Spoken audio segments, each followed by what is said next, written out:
Anyone who's ever read a detective story knows that appearances can be deceptive.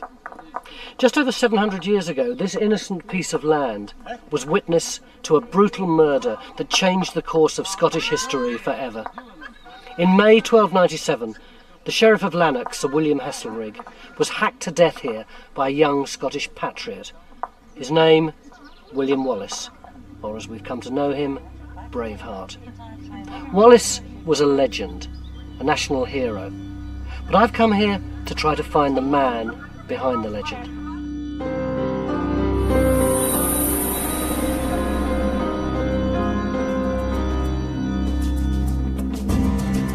If you've ever watched the movie Braveheart, forget it. It's a great piece of entertainment, but not an accurate guide. I've come to central Scotland to find the truth about Wallace. Underneath schools and factories and housing estates lies a trail of blood. But whether it leads to a hero or a villain depends on where you come from. Wallace was the first Scottish champion in the vicious wars of independence from England. He's a Scottish icon to this day, but he was certainly no saint. Wallace was a freedom fighter par excellence and was there for his country when his country needed him. He is accused of getting choirs of naked Englishmen and women to sing for him. This was particularly dreadful. He was an underdog, a second son of an unimportant knight, and yet he had something in him which people responded to. He must have been an extraordinary man. We should never have heard of William Wallace. And we might not have done, except for an accident of history. When Wallace was born, there was no war with England. Scotland was prosperous. Life was good. Then, disaster struck. The night of the 19th of March 1286 was stormy. The Scottish King Alexander III had been carousing at a function in Edinburgh Castle. Late at night, and probably the worse for wear, he ignored his courtiers' advice and insisted on returning home to Kinghorn on the other side of the Firth of Forth. He just married a beautiful French princess half his age. In driving rain and pitch darkness, he set off along the coastal path for his marriage bed.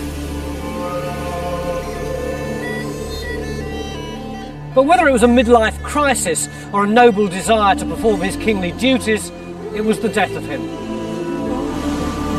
Somewhere along the way, his men lost him and his horse stumbled and fell. Later on, he was found here, with his neck broken. 600 years later, the Victorians put up this monument to mark the event.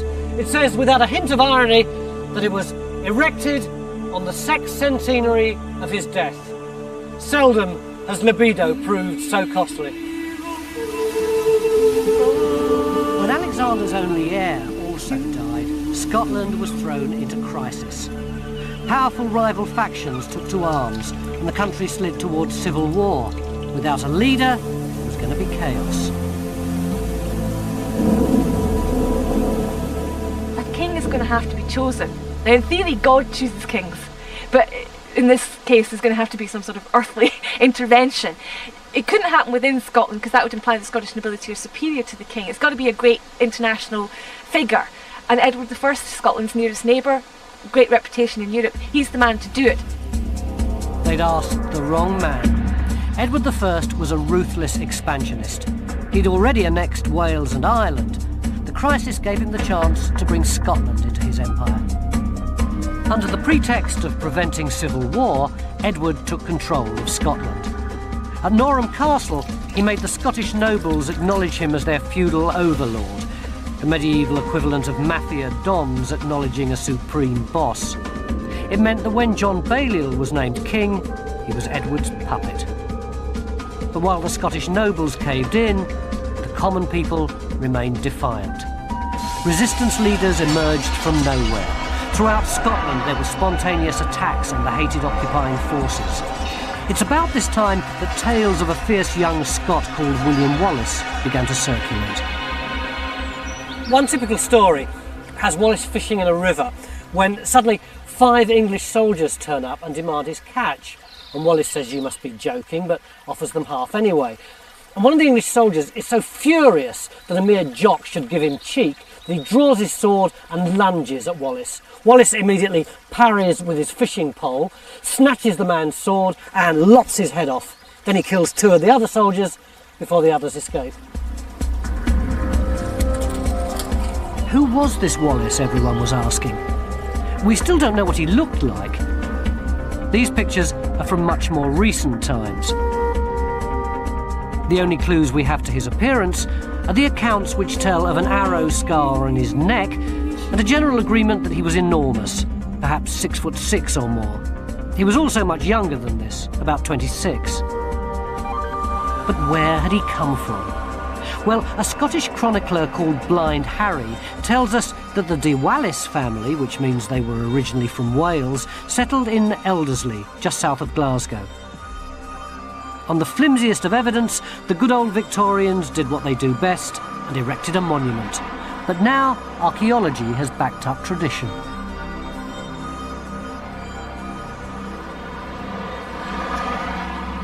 So what would have been on this site when Wallace was alive? Well, this is the site where Wallace first saw the light of day, and there would have been a fortification here. There was an archaeological dig done in 1998. There's a hedge that runs right round the site here, and it shows the outline of the original wooden palisade that would have surrounded the fortified property. When you say fortified property, what would it have looked like? There would have been a hall house of some sort, either made of timber or stone, surrounded by a wooden palisade. And this path that we're actually walking on at this moment actually is on the site of the ditch. As I say, there was a dig done here in 98 which I saw, and the ditch still actually exists. It's carved out of solid stone and it's right under this path in which we're walking right now. So what does that mean about Bruce's family, about Wallace's family? Middle class, I would say. If you were looking at it in a sort of modern term, you would say middle class, upper middle class perhaps. So in 1270 it would have looked something like this. On the raised ground was the northeastern corner of a fortified hamlet run by the Wallace family. They were minor nobles descended from the Norman aristocracy, and although they would have thought of themselves as Scottish, they would probably still have spoken French within the family. But here's the weird thing. The only record of Wallace's youth tells us that he was taught by monks and was going to be a priest. It's possible, because the church was a traditional option for minor nobility without land to inherit. But the only physical evidence we have suggests Wallace was embarked on a less pious career.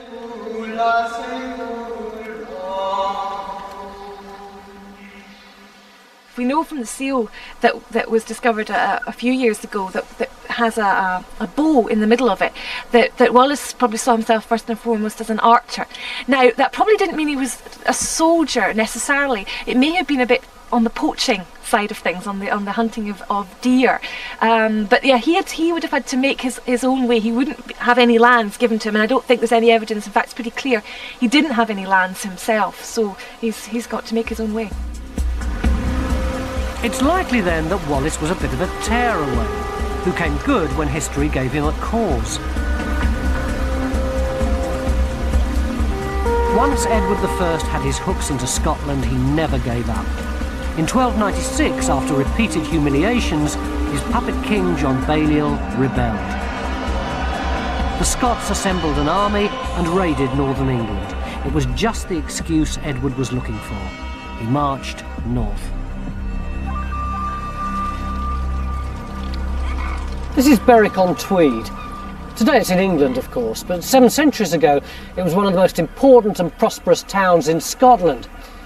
As Edward moved forth, spoiling for a fight with the rebellious Scots, the people of Berwick gave him the perfect opportunity for one. Some English merchants had been murdered here and their goods pillaged by the locals. Edward decided to make an example of them.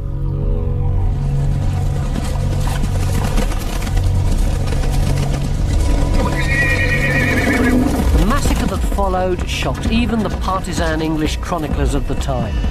Edward unleashed thousands of trained killers on an unsuspecting band of lightly armed civilians.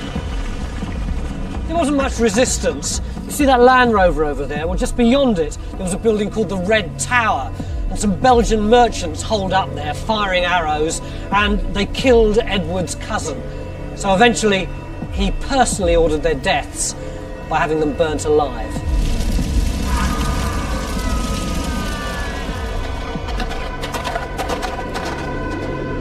But it wasn't just Edward who wanted blood. Soon the cry rang out from the whole army, "Havoc, havoc," which means plunder, plunder. It's where we get our word havoc from.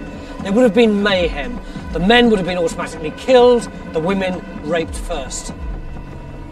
The chronicles say the slaughter lasted 3 days and only stopped when Edward saw one of his men hacking a woman to death as she was actually in the process of giving birth. They say that half the population of Berwick was slaughtered and that the River Tweed ran red as the bodies piled in. The massacre at Berwick was just the beginning.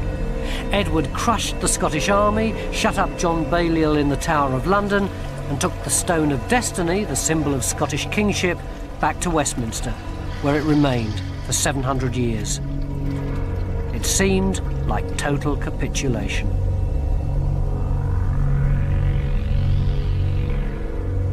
The story goes that when Edward was leaving Scotland, he turned to the Earl he was about to put in charge and said to him, "Bon besoin fait, qui de merde se délivre." In other words, the guy who gets rid of shit is doing a really good job. Edward thought that he'd got rid of the problem of Scotland. He thought that by conquering the nobles, he was conquering the people. But he was wrong, as William Wallace was about to make very clear. Edward I thought he'd taught the Scots a lesson. But the slaughter at Berwick had exactly the opposite effect. All over the country, spontaneous opposition broke out. Then, in 1297, William Wallace burst onto the scene. But according to the chronicles, it wasn't the public atrocities at Berwick that brought him into the limelight, but a private grudge here at Lanark.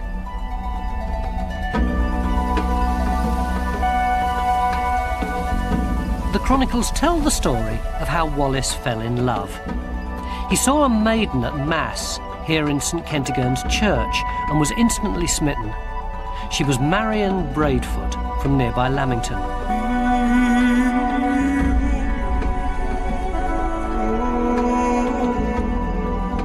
The story goes that Wallace carried on a clandestine love affair and eventually married Marion. But the English Sheriff of Lanark, William Heselrigg, also had his eye on Wallace's girl.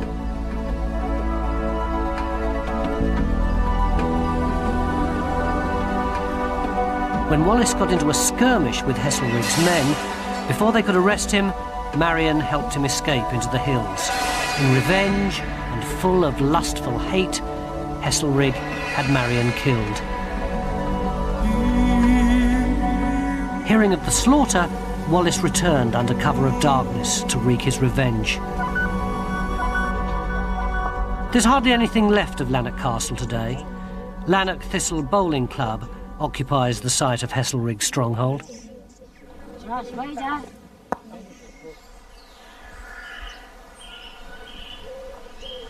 Heselrigg wouldn't have expected Wallace to return, but he did. In May 1297, he and his men probably slipped into town in ones and twos and then joined up, ready for their revenge. The attack was swift and terrible. Wallace went straight to the sheriff's house, surprising him in his bed. One blow of his enormous sword went straight through the sheriff's skull, down to his collarbone. Death would have been instantaneous, but a young follower made sure by stabbing the inert body 3 times. Then the Scottish raiders went on the rampage, killing the English at will, sparing only women and priests.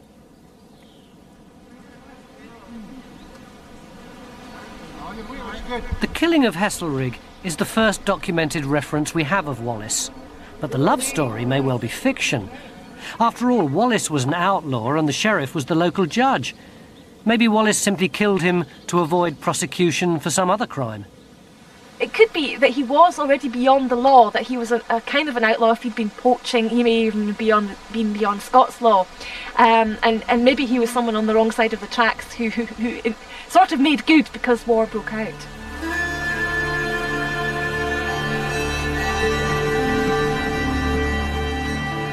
And because of his success, legends stick to Wallace like glue.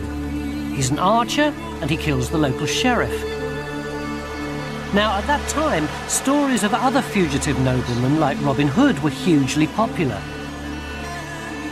We know that Wallace's maid Marian only appears in later versions of the story. Maybe the chroniclers wanted to turn Wallace into a Scottish version of Robin Hood, and so they gave Wallace his maid Marian too. While we're on the subject of myths and legends, this is probably a good time to admit that Wallace was never called Braveheart. That's the name that belonged to that other Scottish hero, Robert the Bruce, after he died, when his brave heart was put into a casket and carried into battle. Sorry. Wallace's slaying of the Sheriff of Lanark made his reputation. People started flocking to his cause. The outlaw band became a militia, and then an army, and at its head, a nobody from Elderslie. Well, that's it. That's the key to it, isn't it? It's the personality of Wallace. I mean, he must have been an extraordinary man. We should never have heard of William Wallace, and we wouldn't have done if it wasn't for this war. He obviously had leadership qualities, but I think he also had that single-mindedness, that devotion to a cause, one cause, which in this case was Scottish independence, that meant that he would, there was no other way for him. And I think he's just one of these extraordinary people in history that do extraordinary things by their own personality, not by the situation that they found themselves in. But Wallace wasn't alone. In the Highlands, a young nobleman called Andrew Murray had been fighting an equally successful guerrilla campaign. When Wallace joined forces with Murray, the rebellion became a revolution. The English had to act.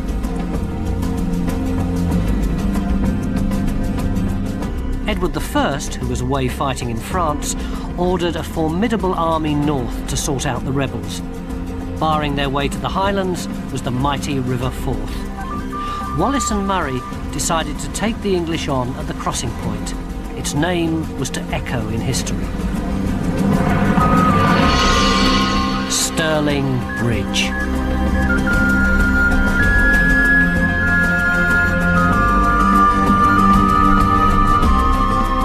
In 1297, the bridge held the key to the strongholds in the Highlands, graphically demonstrated by this 13th century map. If the English were going to take Scotland, they had no choice but to cross.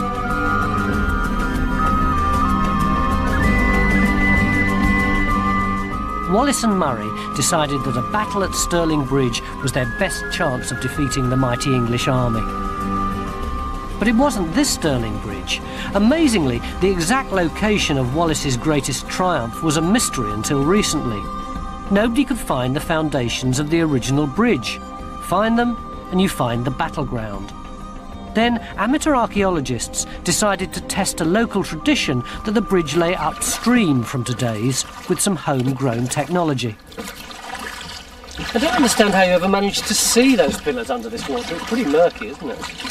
Well, it is pretty murky, but there are times of the year when the fresh water's coming down and we can see.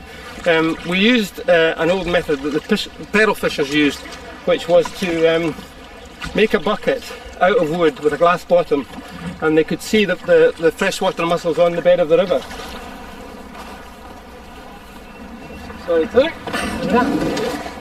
And if you like to have a little look over the side, This is it? this is it. This is the High tech, isn't it? Oh, it is. It is. It is. But it's very effective, and on a sunny day, if you put your head right and exclude the light from around the edge, it's you can get a marvellous vision of the riverbed. So I should be able to see one of the piers down here somewhere. Yes, yes. All I can see at the moment is my Yes, own face looking back at me. I've got it. I think this is it. Yep. Wow. Very effective. Oh, A simple solution to a it's problem. quite gruelling, isn't it? It is. It is. It's not very easy to use, but River Vision Mark II. You should patent this, you might make a fortune. Yes, well, I never thought of that. The ancient town seal from Wallace's time shows a flat wooden platform on top of 8 stone piers. Everyone had been looking for a bridge that went straight across the river, but you don't need 8 piers for a straight bridge. What they discovered was that the piers went across the river diagonally.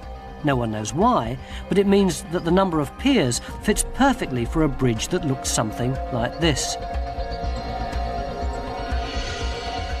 This narrow structure was a key part of Wallace's plans. The Scots had positioned themselves on the high ground on the north side of the river. In 1297, this is what Wallace might have seen. He and his lightly armed foot soldiers would have had a clear picture of the task that faced them.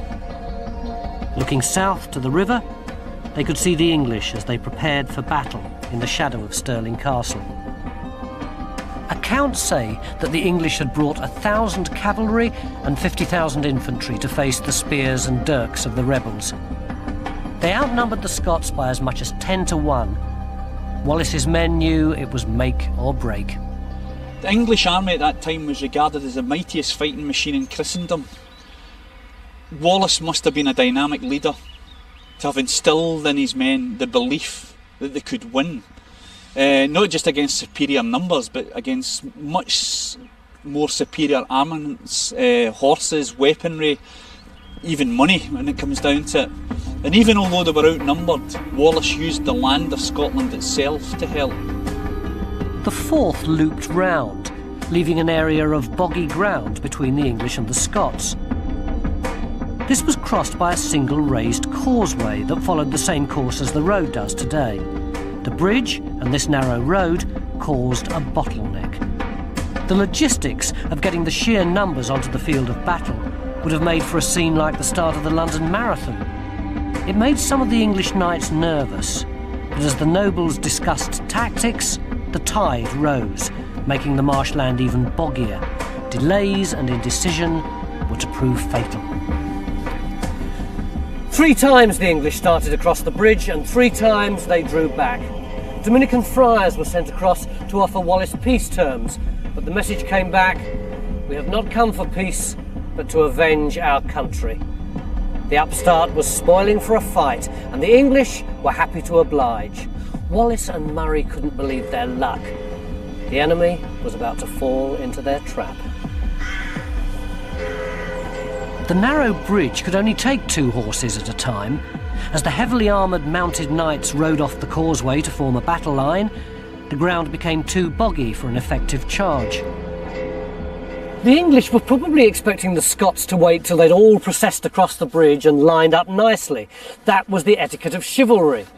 But Wallace and Murray weren't like that. They were street fighters, engaged in a last-ditch attempt to save their country. They waited until just the right amount of Englishmen had crossed, enough to fight and enough to kill, and then Wallace gave a single blast of his horn.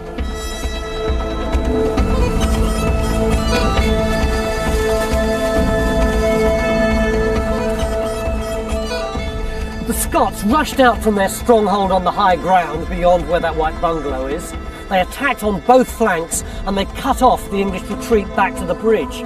With no room to form up and completely unable to manoeuvre, the English were stuck.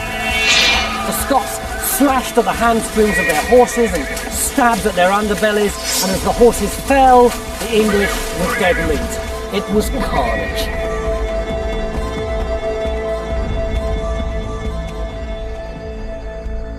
The chronicles report 5,000 English dead. The victory was against all odds. Native cunning and spirit had defeated numbers, money and equipment. The English retreated in disarray. To this day, Stirling Bridge is symbolic of an unbreakable sense of national pride, whatever the southern neighbours may do. And on the very turf where Wallace's men splashed through the mud to bring down the English cavalry, a new generation of warriors struggle for pride and glory. A bit too low, break up. Less than that. There is a sense of of history here. I mean, maybe because I'm also the history teacher as well as the rugby coach, but I sense, and I think the boys feel too, that this is an ancient place. It's surprising, when you tell the story of the battle, you could hear a pin drop, because there's a sense of pride, there's a sense of achievement that you can sense among the pupils. Sure, you lose the atmosphere a bit later, but for that moment, there's something in them that they just feel, hey, yeah, we did this here. William Wallace was a national hero, but he was now on his own. His partner, Andrew Murray, had been one of the handful of Scottish casualties. Nevertheless, the Scottish tales were up. Wallace decided to take the battle to the English. What was William Wallace really like?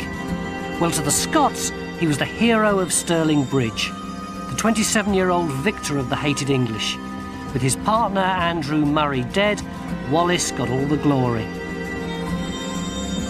And that success makes the real man harder to find. The ballads and myths started almost at once. The Scottish chronicles are more celebrations of a legend than objective histories.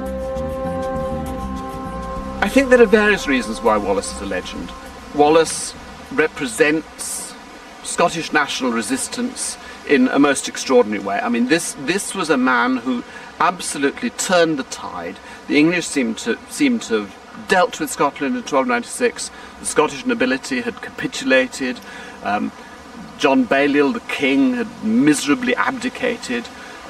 And this nobody arose, and Scotland rose with him. And that is a tremendous achievement. There's no doubt of that. But anyone who's ever watched a football match with rival fans knows there are always two ways of looking at any incident. The English hated Wallace. To them, he was a terrorist who'd broken the chivalrous rules of war. In football terms, he'd taken the penalty before the keeper was ready.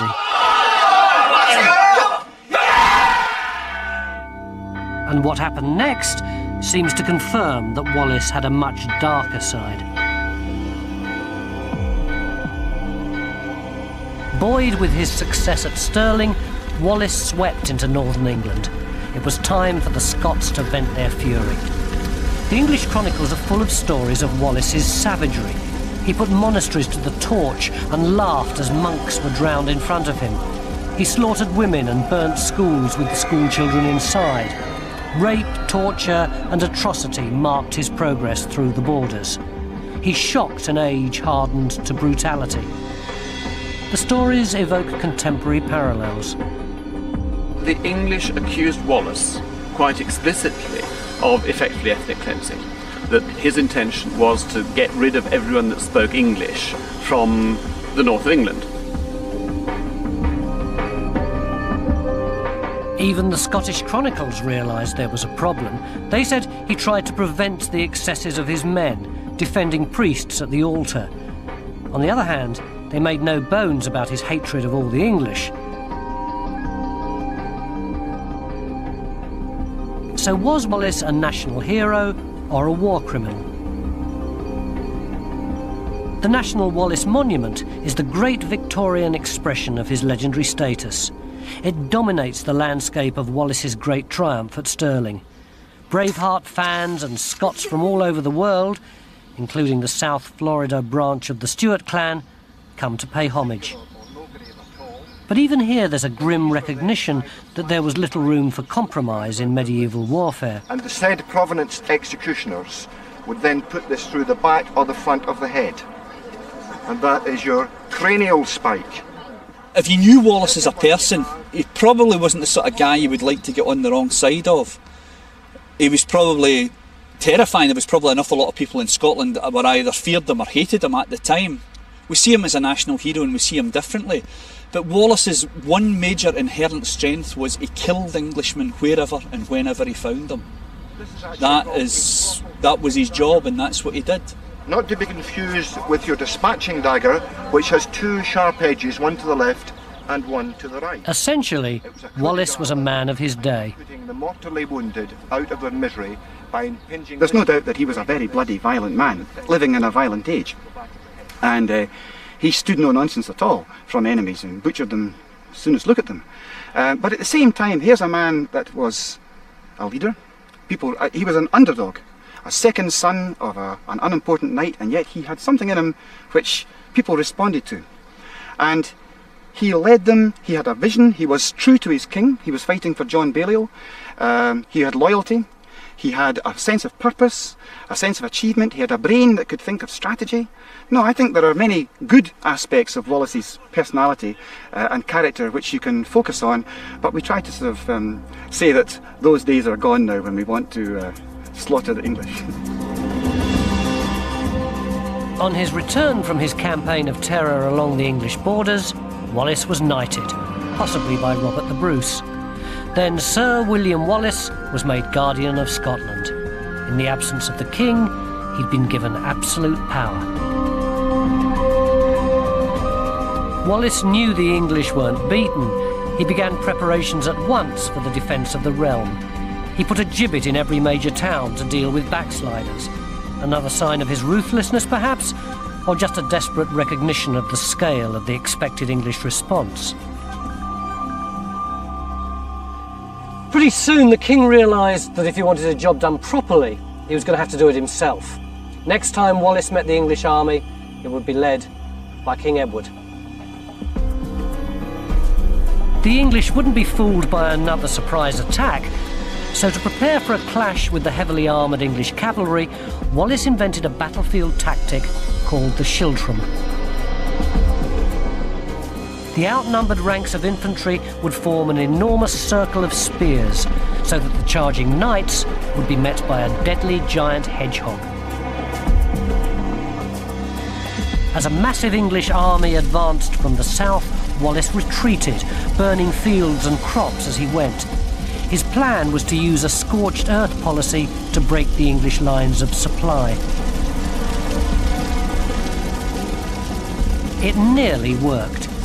As the English army lumbered on, getting hungrier, there was no sign of the enemy. Then, at Edinburgh, a scout reported that Wallace was just 20 miles away in Falkirk, ready to pounce if the English retreated. Edward ordered a forced march. At dawn, on the 23rd of July 1298, the English luck changed. The chronicles tell us that as the English army was advancing up the Forth, they saw a flash of armour up here on the hill. It was Wallace spying on his enemy. But by the time an advance guard had raced up here, he was gone. Instead, down there, in front of the town of Falkirk, they could see the entire Scottish army preparing at last for battle. No one knows why Wallace chose to stand and fight. The English were almost out of food and ready to retreat. Perhaps he thought he might be overtaken and preferred to choose the battleground. Or perhaps Stirling had made him overconfident. Either way, the Battle of Falkirk was to be crucial. And yet, incredibly, no one's sure where it took place. The scraps of information we have from the chronicles just refer to a hilly area overlooking boggy ground and a watercourse. It could have been the town centre site where the park is today, the rise just beyond the supermarket, the farmland under Callender Woods, or here, the Mumrill site near the main Edinburgh-Falkirk road. Whatever the location, we know the story of the day. Wallace had his men arranged up on the high ground with 4 large circles of spearmen, and in between them he had his short bowmen, and behind his cavalrymen ready to charge. "I've brought you to the ring," he said to his men. "Now dance as best you can."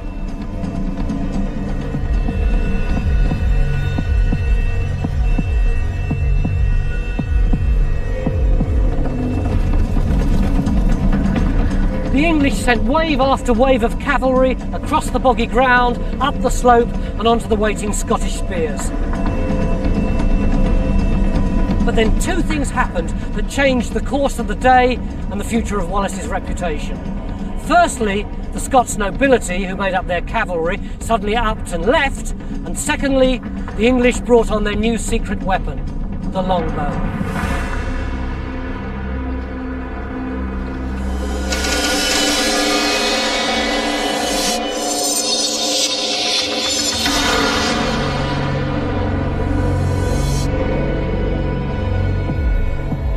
the longbow's range was deadly. Some thought it went against the rules of war, as horrific in its time as napalm, as effective as a machine gun. Wallace escaped with his life. 10,000 of his men didn't. To be fair to Wallace, he had planned his strategy around what the English normally do, which is a major cavalry charge, and that's why you've got the schultrums, this hedgehog of spears. And he had trained his men well on this, and they'd been practicing for quite a while. But what he couldn't have foreseen really was that Edward would deploy the archers in the way that he did. And this is the beginning of the rise of the English archer to such a preeminent position in the 100 Years' War against France in the next century. They're going to win battles, and poor old Wallace was on the receiving end of that. He had planned it, it's just that technology took over. For people who know the movie, it may come as a shock to know that Falkirk wasn't the end for Wallace. He was to carry his fight on for 7 more years, before his horrific betrayal and death.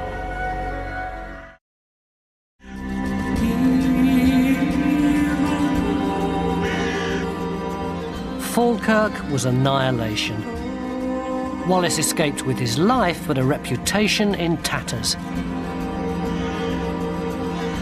His loyal foot soldiers had been slaughtered by English bowmen, and if Blind Harry's to be believed, his cavalry had simply deserted him. Sir John Graham was one of the few nobles who stayed at Wallace's side. His remains lie in Falkirk graveyard, one of only 3 marked graves from 10,000 dead. Wallace didn't just fight the English, he also fought the threat from his own nobility, possibly because of his low-born status, or low-born compared to the great earls of Scotland, who were jealous of Wallace's sudden high standing in the community. What are you going to do? Are you going to stay there and die, or are you going to go away and live to fight again? I mean, it's all very easy for us 700 years over to say, oh, it was a dreadful thing. I don't think the Scottish cavalry could have won that battle. No, they couldn't have done it. So I think they very wisely said, let's go regroup, try and think again. So you don't think the cavalry betrayed? No, I don't. I think they very sensibly saw the way things were going.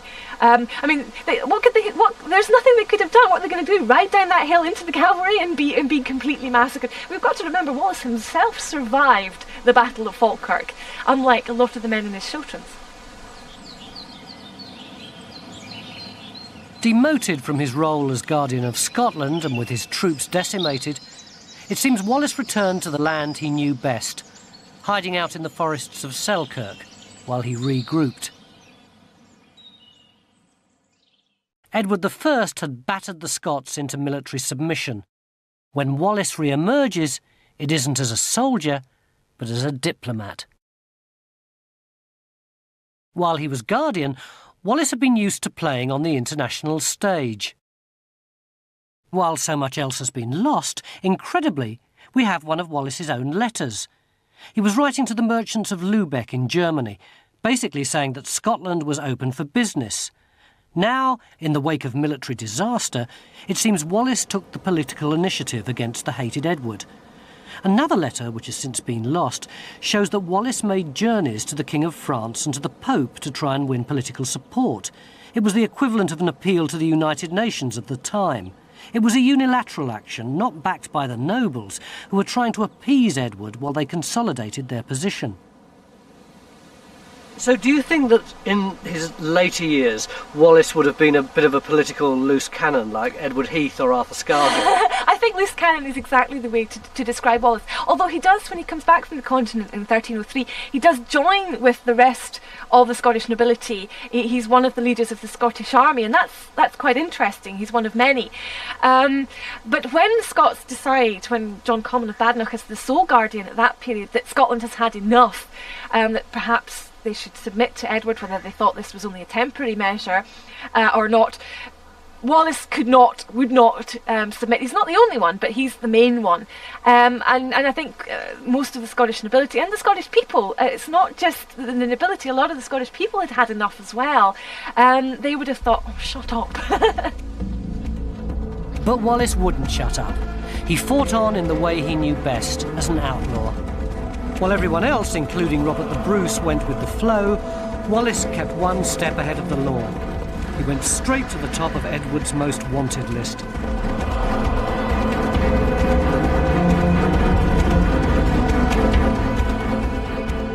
The shocking thing was, when the end came, that it wasn't an Englishman that captured Wallace. He was actually betrayed by a Scot who was in English pay. But an awful lot of the problems in Scotland down the century were succinctly summed up by Robert Burns, who said, "We are bought and sold for English gold." In 1305, Wallace was finally betrayed to the English. By this time, most of Scotland's nobles were back under Edward's rule again, and one of his tests of their loyalty was whether or not they were prepared to try to capture Wallace. But eventually the betrayal wasn't just political, it was personal.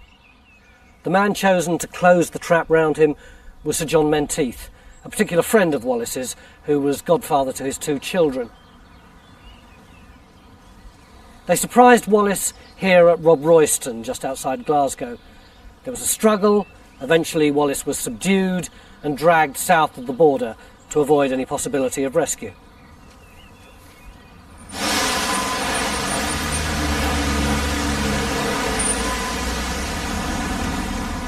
"17 bruising days later, he arrived in London. On the 23rd of August, Wallace was brought before the King's Bench at the Royal Palace of Westminster. This was once the largest freestanding building in Europe. In 1305, it was the intimidating setting for a show trial. Wallace stood silent, facing his accusers, as charge after charge was read out. He only spoke once, when accused of treason against Edward. He shouted out that he could never have committed treason, as he had never given his loyalty to anyone but the rightful King of Scotland.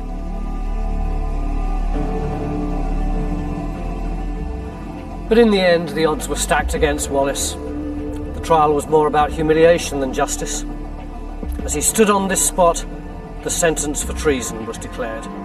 Wallace was to be hung, drawn, and quartered.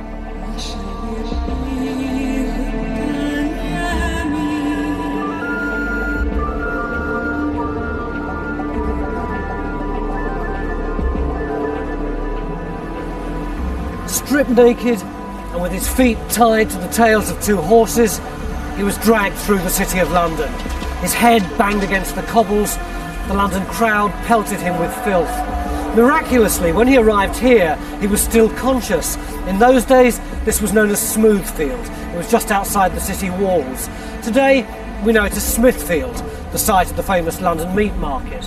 And here, just round the back of St Bart's Hospital, they butchered William Wallace. Now, in Wallace's case, of course, in his hanging, he'd be dangling there, suffocating, going purple in the face, eyes starting out of his head, bloodshot, struggling, arms and legs jactitating. He'd probably be incontinent of urine and feces, stool. Now, this required great skill on the part of the executioner, because he's got to cut him down while he's still conscious. Drawn, he'd slash open your belly with a knife, pull out your guts, pick up his knife and crudely hack it away. Toss the guts onto the fire. If he was still the slightest bit alive, he might smell his own intestines burning. And then hack the body open, the quartering, probably using an axe. Take out the heart, cut it out, show it to the crowds. Now, the heart would still be beating. Wallace by now would be brain dead. Crowds wouldn't know this. They'd see the heart beating, because the heart will go on after brain death, will go on beating for several minutes, perhaps even up to half an hour. Well-known phenomenon. Wallace's head was displayed on London Bridge. The 4 parts of his dismembered body were sent to Berwick, Edinburgh, Aberdeen and Stirling, the scene of his greatest triumph, to warn the Scots. And that should have been that. At 35, Wallace had died a failure. His reputation as a military genius had been smashed after just 9 months. Then for the next 7 years, he'd been powerless to stop Scotland falling under Edward's rule. But like many heroes who die young, his death sealed his immortality. It's Wallace's legacy that's his lasting achievement. Wallace's execution inspired Robert the Bruce to take on his mantle. 9 years later, Bruce invoked Wallace's spirit before the decisive Battle of Bannockburn, which established the independence that Wallace had so long fought for. Almost 5 centuries later, Robert Burns, who was brought up in the same forests where Wallace used to hide out, was inspired by Bruce's tribute. He wrote Scots Wha Hae. It's become Wallace's anthem, a symbol of what he represents. That's when Bruce has often led, welcome to your gory bed, or the victory. When the foundation stone of the Wallace Monument at Stirling was laid, 70 or 80,000 people turned out in the day to see it. So he meant something to people, even back in the days when Scotland was seen as North Britain. And any time that Scotland's future has been called into question, Wallace's shadow is there. A lesser man might have simply given up, but Wallace went on trying, admittedly not very successfully, but he remained absolutely consistent to that Scottish cause. And I think therefore it's hardly surprising that this man has become a symbol of Scottish nationalism in an utterly justifiable way. He is crucial to the Scottish psyche and to how the Scots have felt about themselves, and he is the symbol of unadulterated Scotland. It's a very macho symbol, I have to say. I sometimes wonder what we women really feel about Wallace, but he's very important as being somebody that we can look up to with no trace of having had any truck with England. But as a man of the people, Wallace came to represent personal freedom as well as Scottish independence. This is the Wallace Stone at Falkirk, where Wallace is said to have spied on the English. Miners in Scotland used to be bondsmen. 200 years ago, the local miners, released from their serfdom, started a tradition which lasts to this day, of marching here in the name of Wallace to affirm their status as free men.